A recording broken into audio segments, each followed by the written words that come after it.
worldview, if Christians don't get back to selflessness and be willing to sacrifice their life for their sons and daughters, we are never going to arrive back at a good place in this country, but we will walk into destruction.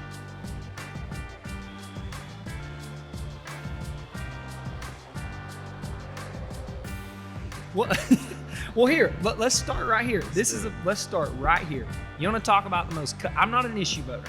I believe issue voting is a dangerous game. I believe that politicians can use that. I believe they do use that. They use it in identity politics, and they use issue voting to win over votes. They get you focused in on one little issue so that you don't look at everything else that they believe in their policy. But if I had to be an issue voter, and as a Christian, if there's ever a cut and dry place, and I believe this is the thing you have to be able to answer as a Christian, let's talk about abortion.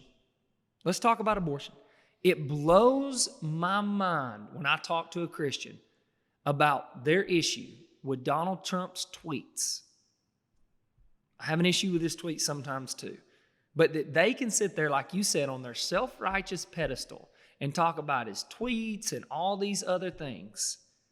Yet on the other side of the aisle, the option that they give me is abortion to the point of birth. 350,000 children a year are murdered. Now, I know talking to a lost person right now, they're going, oh, it's woman's choice. It's just an amoeba. It's not even a child. But you're a Christian. We know, as an evangelical Christian, that that's garbage. We know scientifically that's garbage, right? They call us science deniers all the time. It's so funny how they deny science in the realm of the fetus, right? But you know as a Christian that that's not true. You know in a Christian that God knitted us in our mother's womb before the foundation of the earth existed. So therefore, every one of those are murders. How do you have an issue with tweets, but you don't have an issue with that? How do you cast a vote on a ballot that is okay with that? What abortion is in this country, and I'm sorry, this is, you might want to tune this out real quick if you have little children. But what abortion is in this country is this. I want to swing my legs open, and I want to enjoy the pleasures that marriage is supposed to give me in sex, and I want to have a good time, and I don't want to take responsibility. So if I get pregnant in my little good time, then I want to murder this child out of comfort, out of convenience. It's murder by convenience. And if you check that ballot, you're voting for murder out of convenience. And you don't like to hear it that way, but that's what it is. Yeah. And we need the truth. We need to be impacted and reconcile ourselves with it, because it's evil. And I mean, and perhaps it just takes somebody, like in this moment, saying it for what it is. Because sometimes, I know I could see in the course of my life the weightiness of this is built. And of course, from not being a Christian and being pro-choice myself at one point to becoming a Christian, and honestly, it's just out of sight, out of mind for most people. It's just and it's a difficult, it's a sensitive, touchy issue. Maybe it feels too impossible to have done anything about, because it seemed like it was set in stone in the direction of things. And if you were to ask the mainstream, they would tell you it's settled. But we, as God's people, shouldn't settle. Amen.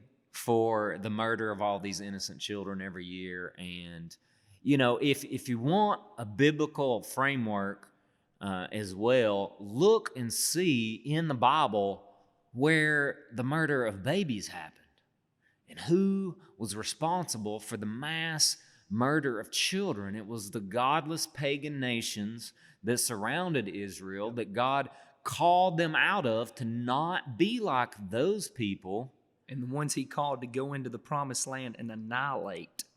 Yeah. Joshua, go annihilate the Amalekites and the Canaanites. He uses people to judge those people, in fact. And his warning, though, to his people was to separate yourself from them and not be like them and stay true to me, or otherwise you'll end up like them. And the worst of the worst, when they get their worst, they sacrifice their babies to their God. And whatever that God's name was at the time or throughout history, Molech. he was not the real God, but he loves the blood of babies, apparently. And you need to look at history. We're not just making up fairy tale stories. Look at history and see what these civilizations that we like to romanticize and then be so noble and innocent, and the white man came along and just slaughtered them. No, primitive human beings or degenerate human beings, whatever we might have been, we, no matter your color, no matter your group, what human beings do when we fall into absolute godlessness is we sacrifice our children, whether that's walking up a big temple and throwing it in the fire, or whether that's walking to the abortion clinic, or whether that's just giving them over to the world to where they don't know God and they don't even know who they are. And so Yeah, all that. All of that. I mean, look at the DFAC system. Look at the systems that the fostering systems in this country.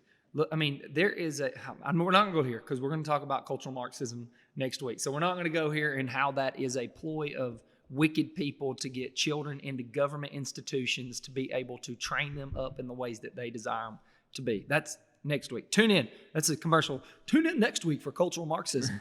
Right? So there's your commercial. People always like to point at Christians when we bring up this argument and say, well, what are you doing about all the children born in the world then without good families and homes and all that? You should be adopting more, and you should be fostering kids more, and you should be doing more and working with pregnant women to help them, and all these things that supposedly the abortion clinics are doing, right? Yeah, right. I mean, not to say that it's not a little bit of that, but we know that most of their money comes and goes for abortions. But people like to throw and hurl those kind of jabs at Christians. I don't have firm stats, but I know that because I know Christians who are this way, and I see out in the world the work of Christians. Really, that's a lie. Christians do more than any other group Absolutely. in regards to adopting. Because it's the foundation of their worldview. Fostering, yeah. And Christians throughout history have been the ones who do this kinds of thing and help orphans and widows. Because ideas matter. Because how you think about life matters. And Dustin, when has not having firm statistics held anybody back from throwing numbers out there? Just say something. That's all we have to do these days. Exactly. It doesn't matter. Just throw it out there. Nobody's going to fact check you. They're just going to go, 90%? That's crazy. Yeah. Well, no, you're on the wrong side. You'll get fact checked. I'm sorry.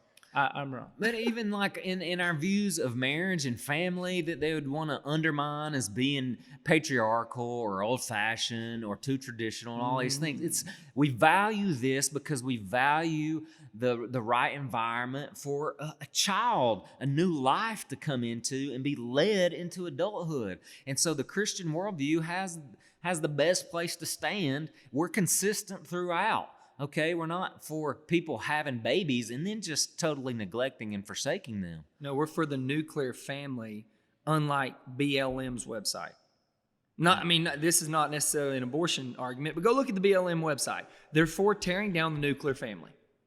It literally says it on the website. Yeah, I think they actually Did they take it down? Okay.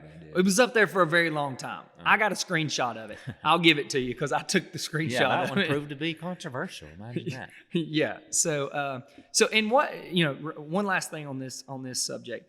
To me, again, we talked about the blessing and the curse, how Israel lived in it, and how when they walk away from it, God disciplined them. What made America great? One of the things that made America great, along with many others, was that America was the type of country that they always looked out for the benefit of the next generation. They had always been that kind of country, right? We fought wars for the next generation. You have to be selfless in that. We sacrificed our own lives. Fathers sacrificed their own life for the next generation so that they could have it better than them. And that is what made us great.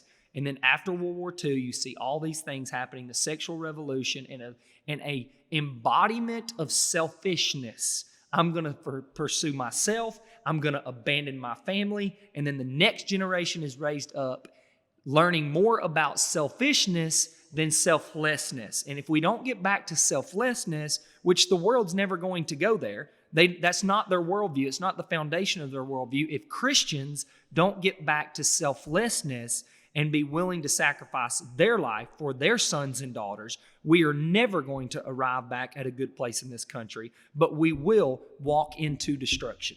That's our two goals. I mean, that's our two ending destinations, I guess to say.